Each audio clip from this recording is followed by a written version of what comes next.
আল্লাহ তাআলা আমাদেরকে হেদায়েতের নিয়তে প্রতিটি কথা বলার এবং শোনার তৌফিক দান করেন। আমরা সকলে বলি আমিন। আল্লাহ তাআলা এই পৃথিবীতে আমাদেরকে অনেক নেয়ামত দিয়েছেন। তিনি আমাদেরকে নেয়ামতের সাগরে ডুবিয়ে রেখেছেন। তার দয়ায়, তার অনুগ্রহে আমরা বেঁচে আছি। সর্বত্রই চতুর্দিকেই তার নেয়ামত বিদ্যমান।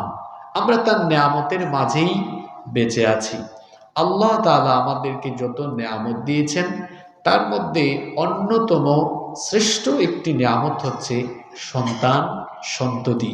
এই সন্তান সন্ততি দিয়ে আল্লাহ তাআলা আমাদের জীবনকে আকর্ষণীয় এবং ভারসাম্যপূর্ণ করে দিয়েছেন।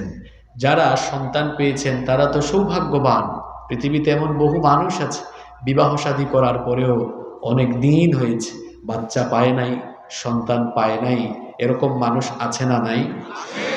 যারা পেয়েছেন তারা তো আল্লাহর তরফ থেকেই নেয়ামত পেয়ে গিয়েছেন। আল মালু ওয়াল বানুনা জিনাতুল হায়াতুদ দুনিয়া। দুনিয়ার মাল সম্পদ, সন্তান সন্ততি, এগুলো হলো দুনিয়ার শোভা সৌন্দর্য। সন্তান সন্ততি যারা পেয়েছেন, সন্তান জন্ম দিয়েই তাদের দায়িত্ব শেষ নয়। সন্তানের বাবা মা হওয়া যতটা গুরুত্বপূর্ণ, তার চাইতে সন্তান জন্ম দেওয়ার পরে তাদেরকে সঠিক পথে গাইডেড করা, সঠিক পথে পরিচালিত করে তাদেরকে আদর্শ মানুষ হিসেবে গড়ে তোলা, এটা আরও বেশি গুরুত্বপূর্ণ। আমরা অনেক এলাকায় সফরে গেলে আমাদেরকে গার্ডিয়ানরা, প্যারেন্টসরা, অভিভাবকরা বলেন, হুজুর আমাদের সন্তানরা কথা শোনে না, মাদকাসক্ত হয়ে গিয়েছে, এরা মোবাইল আর ইন্টারনেটের অপব্যবহার করছে, এরা কথা শোনে না, আমাদের সাথে বেয়াদবি করে, একটু পিতামাতার খেদমতের ওয়াজ করেন। আমরা বলি বাংলাদেশে পিতামাতার খেদমতের বহু ওয়াজ হয়েছে। আগে সন্তানের হক কিভাবে আদায় করতে হয়, সন্তান কিভাবে লালন পালন করতে হয়, প্যারেন্টিং কিভাবে করতে হয়, এটা আগে মানুষের জানা দরকার।